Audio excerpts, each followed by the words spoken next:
Mike Moore Media. On this edition of Rise Up Reidsville, I'm talking to Angela Stadler, City Clerk and Public Information Officer, and to Leigh Bassinger, HR Director in Reidsville. Angela, let's start with you. Hello, how are you? I'm doing great, Mike. How are you doing? Doing fine, too. Well, we want to talk about some things coming up and some things that are on the schedule, some things that are not happening. But let's talk about the events we need to plan for first. Okay, well, that sounds like a great idea. First, let me tell you, unfortunately, of a few events that have been canceled. Due to the rising COVID-19 numbers here in the county, it was the decision of City Council to kind of put a few of these out of the mix for us right now. So the last concert of the concert series was scheduled for this Saturday, and we unfortunately have had to cancel that, as well as the FAB Festival, that's the Food, Arts, and Brews Festival that was planned for Saturday, October 16th. Hopefully we're going to be able to reschedule that in the spring of next year. Okay. All right. So mark that off the schedule. But there's plenty other things happening. Definitely. Now at Lake Reidsville this weekend, we will have the return of the Water Lantern Festival. That's, of course, at 630 Waterworks Road in Reidsville.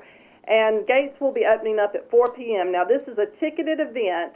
Lake Reidsville is actually rented for this event, so it does cost you some money, but if you want to find out if there are tickets remaining, you can go to www.waterlanternfestival.com. And as I said, the gates open about 4 p.m., and it will continue until about 9 p.m. We had this event a couple of years ago, and it was extremely successful. Thousands of people came out to the lake, including Leigh here, and I think they had a wonderful time. So we're hoping that even though it may be smaller this year due to COVID, that everyone will have an equally wonderful time as well. Sure, and that's this Saturday. You know, and they do that all over the United States, so it's wonderful that Reidsville is hosting it right here in the Piedmont Triad.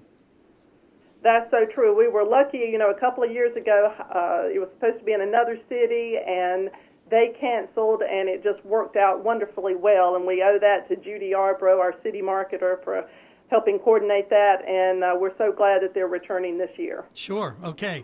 You're going to have a lot of people riding through Reidsville here soon, aren't you?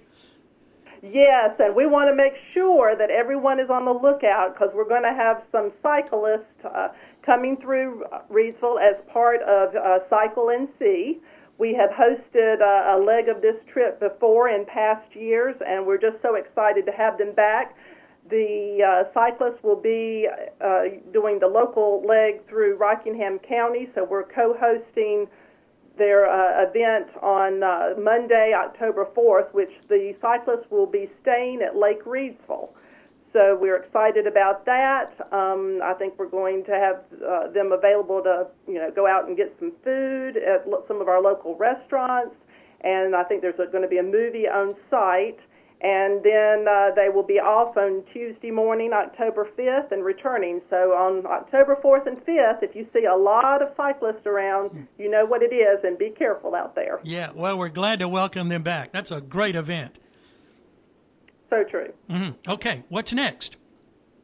Okay, well, I think our Reidsville Downtown Corporation is planning a few events at the beginning of October. You know, we've had a very successful story walk that they have done through the downtown area in recent years, and it's something that families can do, the kids can go. They start at the Reidsville Public Library, and there will be pictures of book pages in storefront windows, those that are participating. So they can go to the Reidsville Public Library and the participating stores and pick up maps, and they can read the book. And this is, of course, I think this year the book is Christopher Pumpkin, and that starts at the beginning of October. Okay. And also keeping in mind with our fall theme, the downtown businesses will be decorating their windows, and that's always usually very beautiful. And judging is on that, they have to have them set up and ready to go by October 4th. So come downtown, check out the windows, and see what some of our business owners are up to. Oh, that's great. Again, again, that's sponsored by the Reidsville Downtown Corporation. Okay. All right. Then we also have some other events. We've got a low-key event that's coming up. Again, due to COVID, we don't necessarily want a large crowd, but we do want people to know that the final section of the 2.25-mile trail extension at Lake Reidsville has finally been completed. So we're very excited about that. We're having a ribbon cutting on Friday, October 8th at 1 o'clock. And, of course, you know, with COVID, we don't want to have a lot of people at the event per se, but we do want visitors to the lake to know that they'll be able to take advantage of the entire natural trail. And we think that'll be a great thing for them to do, especially in these fall crisp hours that we have. Sure. Yeah, so that's at Lake Reidsville, October 8th. Okay. Yes, yes. And our Reidsville Appearance Commission has been very busy at work planning their next shredding events. You know, a lot of times we build up a lot of paper at our houses, and I'm probably the world's worst. But they will be holding, they did one last year, I believe it was, or it may have been earlier this year. But anyway, they're doing a second shred event for city residents on Saturday, October 9th, and it will be in the back parking lot of Reidsville City Hall from 9 a.m. until 12 noon. Now, I say 12 noon, but if the truck gets to be full, they will stop it a little early. So if anyone out there has a lot of documents that they'd like to get shred, it's a free service. They can enter back to North Main Street behind City Hall, and they can exit under North Scales. The people will be there to help, the volunteers, to help them empty their boxes into the truck for shredding. And like I said, it's free. And they will, they'll only accept paper now, only paper products, no plastic or boxes. So we are excited about that again on Saturday, October 9th from 9 a.m. until 12 or when the truck is full. Okay, thank you for making that available. We've done several programs, as you know, Angela, about what's happening on the block, gotten a history lesson from several folks there in the city about that. And you have a special event coming up on that in later October. So tell us about it. Certainly. We have the unveiling of the block mural. Several people have worked on this project. There was a committee of local citizens and some of our staff here. And this is a tribute to the black businesses that dotted Market Street, back in the early 1900s and through back until probably about 1980s or whatever. And of course, a lot of those businesses have left us, or they've moved to other places of the city. But no one wanted that rich history to be forgotten. So there are going to be a series of mural panels that will be put up, and we're just excited about the unveiling, which will be on Martin Luther King Drive, former Market Street, at 10 a.m. on Saturday, October 23rd. Now, this will be held in conjunction with Catherine Wilson and the Old School Block's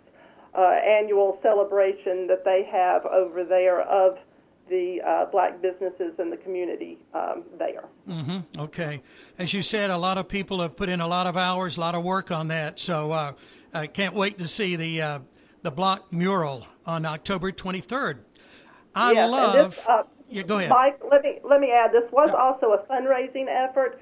So a lot of citizens and companies donated to this project. So there will be some, depending on probably on how much was given or whatever, there may be some acknowledgement of that as well. So please make sure that, everybody comes out at 10 a.m. on Saturday, October 23rd. Right, okay. Well, we've got a little bit of time left for the farmers market, and I was going to say, I love your farmers market. It's the best.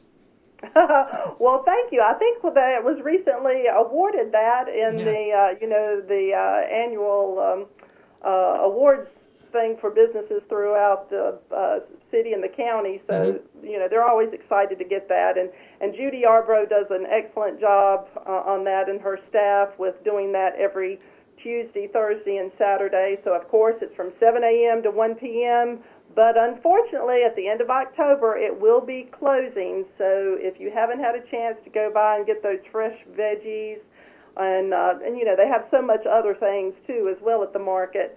Then try to stop by anytime between 7 a.m. and 1 p.m. in downtown Reidsville. And of course, those with EBT, those customers can double their benefits with no cap. So that is a wonderful thing. It sure is. Okay, so the farmers market. Yes, and I did want to mention one other thing before we turn it over to Leanne and the job openings, is that our Main Street manager, Jill Weston, has created a city event hotline, and I just wanted to make sure that everybody has that number. They can call and find out what the upcoming events are going to be. So that they can call 336-347-2381 to find out what's happening in the downtown area and around Reidsville. Now, this is just city-sponsored events, but it will give you a little taste of what's going on in the city of Reidsville. Yeah, I called that right before I called you, Angela, and that's a stroke of genius there. That's a good Team Reidsville project for sure. Let's give that number again, 336-347-2381. Call that anytime. That's the city event hotline. Oh, I love that idea. Okay. Thank you, Angela. You're welcome, Mike. Okay. Now, let me turn to you, Leanne Bassinger, with HR. She's HR director for the City of Reidsville, with some job openings for us, Leanne? Yes. So, you know, in the time of COVID, it's been a challenge at times to find qualified applicants, and we have struggled in some of our openings to find good candidates. But I think we are turning the corner on that. We are seeing an increased number in applicants almost across the board of our vacancies. Right now, we've got a number of positions that don't come available often, and we've got a couple more like that that are coming open before the end of the year. But before I talk about those, let me tell you about some of the things that we seem to have available almost nonstop. So always looking for qualified police and fire employees. In the fire department, we will take you on as a part-time fire call firefighter. We also are right now looking for at least 2 full-time paid firefighters. In our police department, again, we have open continuously an entry-level police officer position. And about 3-4 months ago, we did something really creative, and we have now opened up a police trainee opportunity. That position is currently filled. What we're doing is we're hiring somebody that has no law enforcement and has not been through basic law enforcement training at one of our community colleges, and we're paying that candidate while they're actually in the classroom. A lot of people want to go into a career in law enforcement, but you have to be at least 20 and a half to start. So what do they do between high school and when they're old enough to go to BLET? They work somewhere else, and then they've gotten used to working full-time, and so the thought of either not working or going back to a part-time status while they're in BLET is kind of, it creates some anxiety.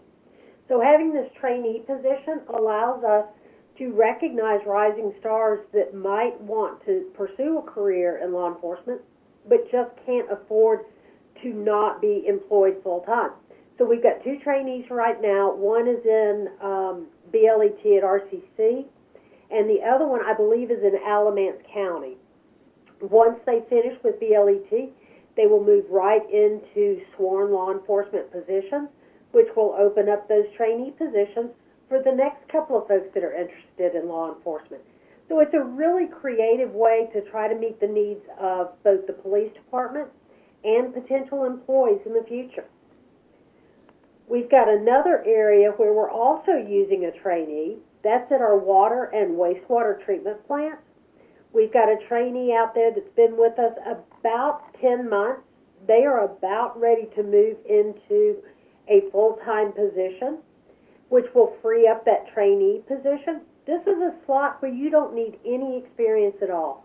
What we're hoping to find with the trainee at the water and wastewater plant is somebody that's from the Rockingham County area that doesn't necessarily want to go to school, even a trade school or a university, but wants something that they can build a career off of.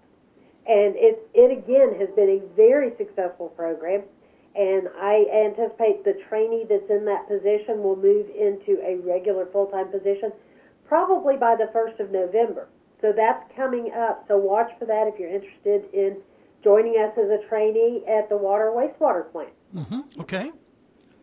We've almost always got opportunities in public works. We are looking for some help in our water distribution system, in our recreation maintenance division. Those are the guys that take care of all of our lovely parks around the city of Reidsville. We're looking for help in our street division and our utility system mechanic. Now, the mechanic position does require some experience, but the others are all entry-level positions. You can come to us without any real experience, and we will train you on the job. And they've got great career ladder opportunities, so as you learn more skills, you can promote up into higher and higher responsibilities and greater pay. And I mentioned that we've got a couple of positions that we don't often post. I just want to touch on those real quick. We have a customer service representative position that's opening up at the end of the year in finance here at City Hall, processing water and sewer payments, taking care of turning on new service, turning off new service. I've been with the city almost 3.5 years. This is the first time that position's been vacant. Our community development manager, Judy Yarborough, who's been with Donna Stadler, who has been with us for probably the longest serving employee we've got, has actually announced she is going to retire in December.